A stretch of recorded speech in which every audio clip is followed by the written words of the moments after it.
everybody, and welcome to day 7 in my Doctor Who marathon, and this one is part 2 of my top 30 episodes, 20 to 11. So, I'm going to give you my next list, and I'm going to explain for why, like I did in the first part, which is very weird considering that I think it was February when I filmed it, and I edited it ages ago. I've not even touched it since. I don't even know what it looks like. I dare even look. I know that I did some sort of voiceover, which I don't want to listen to. But this one is going to be styled a lot differently compared to the first one because I couldn't edit like I can now. Yes, so we're going to do spot number 20, and if I keep glancing down, that's because my list is there again, as I keep saying. So 20 is the Zygon Invasion and the Zygon Inversion. Such a good two-parter, I can't tell you enough. Obviously, it was the big speech of the 12th Doctor that did it for me. The big war speech and everything. And it was so good to see that side of the 12th Doctor. Because he was so desperate to stop the war. And just to stop loads of people from dying that didn't need to die because of Nigella. I mean, that's such a weird name for a Zygon. But it does sort of work. The music and seeing Osgood again especially was it was a big treat, and given the fact that it opened with a flashback for Day of the Doctor as well, that helped it a lot. But just such a good feel-good episode right at the end when everybody's safe. You leave it feeling great. Spot number 19 is Wynston and the Doctor. Now this one is such a big tearjerker, I can't tell you enough. I don't know the actor's name, I forget who plays Vincent, but he did such a great job of portraying a real damaged soul. I believe that's the term that I want to look for. The ending in the gallery is just, it destroys you every single time. And just seeing that side for Amy as well, because obviously she lost Rory, but she also lost Vincent in a different way, and that was such a great speech at the end from the Doctor about the pile of good things and the bad things. And the song that's in it as well, I think it's called Chances. I've got that on my Spotify list. Spot number 18 is Time of the Angels and Flesh and Stone. Now this one features one of my favourite monsters of all time. The Weeping Angels, I don't think you can beat them, although it takes a lot of effort to beat them. The 11th Doctor worked so well in this episode.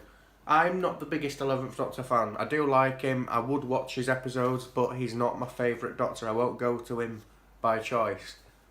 But that episode with Amy, with River, worked really well for him because he was bouncing off everyone and bouncing off everything. But the one thing that stole it for the episode for me was seeing the Weeping Angels and Amy, when Amy had to go through that forest. That is so bloody terrifying. Next up, we're going to go for another 11th Doctor episode, and it is Time of the Doctor, his last episode. Now, this one is going to shock quite a few of you because it's a big episode. It's a very big episode. It's the regeneration one.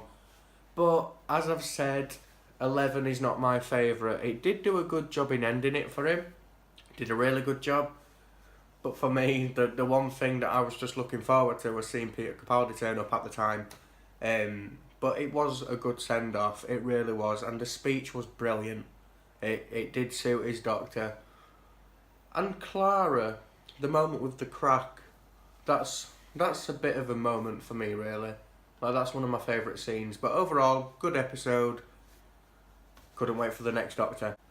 Spot number 16, it's the 11th Hour, and we're going literally to the opposite end of the spectrum.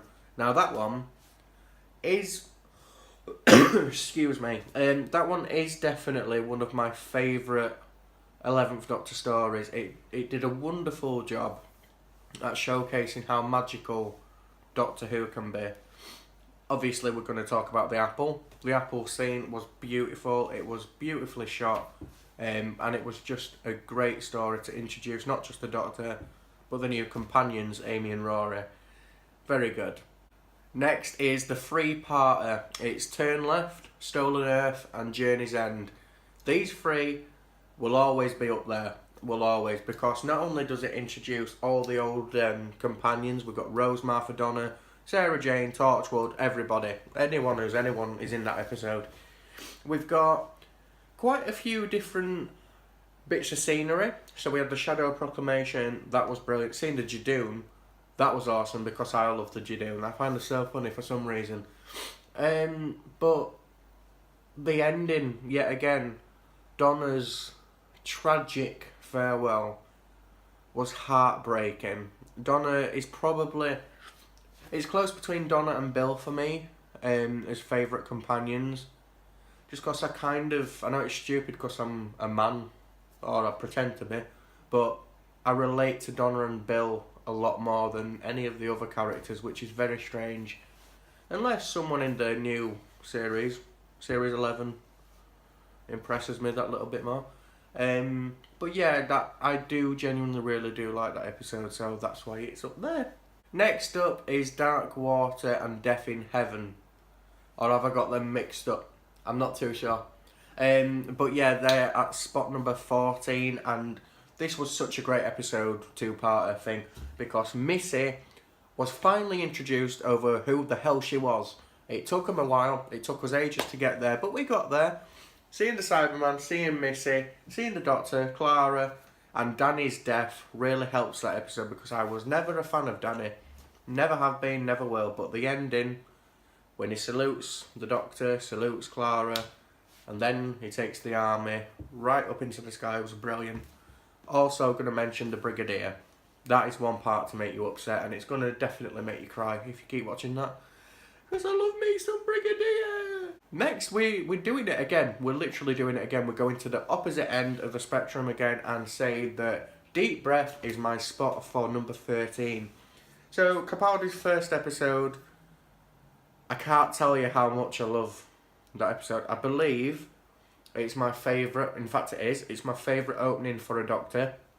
The Doctor in Series 8, I will say, one thing that I wish they kind of kept, which I know that a lot of people don't, but the Doctor in Series 8 was very sarcastic, like really, really sarcastic, and I wish they just should have kept that. I know that it was sarcastic, but the one thing I did like is when Clara mentioned her makeup, he didn't understand that, and the fact that she was going to be late for a shelf.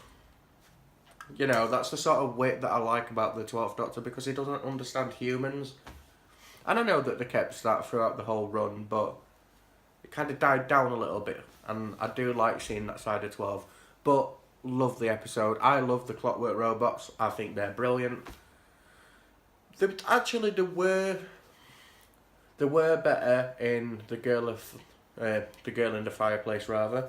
They were better in that episode, but the rusty versions worked well as well.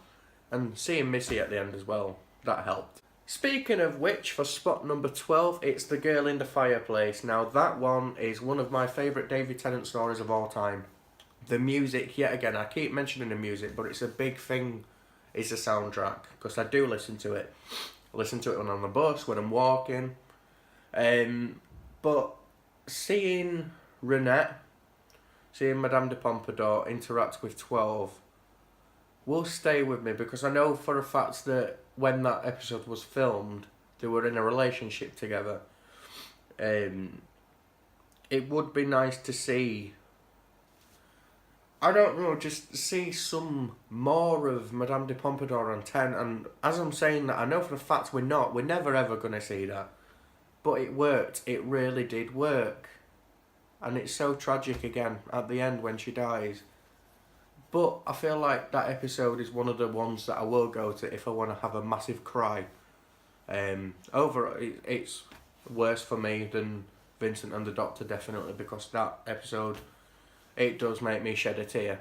And last on this part, we're going to be talking about spot number 11, and that for me is Partners in Crime.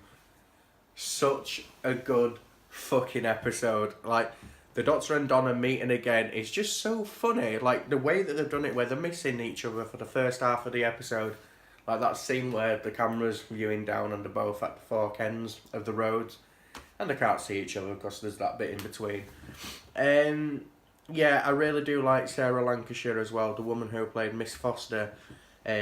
Such a good villain. She could have been better, but yeah, I don't even think that's the important thing about the episode. It's just such a feel-good episode. It's a fun episode, and Wilf, little old Wilf at the end doing his little dance, and seeing Rose was a big twist in the episode. But yeah, I really do enjoy watching that every single time I go to it. And that's it. That's it for part 2 of my top 30 episodes. So remember, on day, I believe it's 12. Yeah, it is. Day 12, you're going to get my next part. It's going to be 10 to number 2. And then, on day number 13, you're going to get my reaction to my favourite ever episode. So that's spot number 1. So I hope you're enjoying this little series, and I hope that you're looking forward to seeing my reaction to an old episode. Or could it be a new old episode? We don't know. So I'm going to go now. Yeah, take care, and what we got tomorrow, we've got Classic Who episode 6. So I hope you're looking forward to seeing that. So until tomorrow, I will see you very soon. Bye!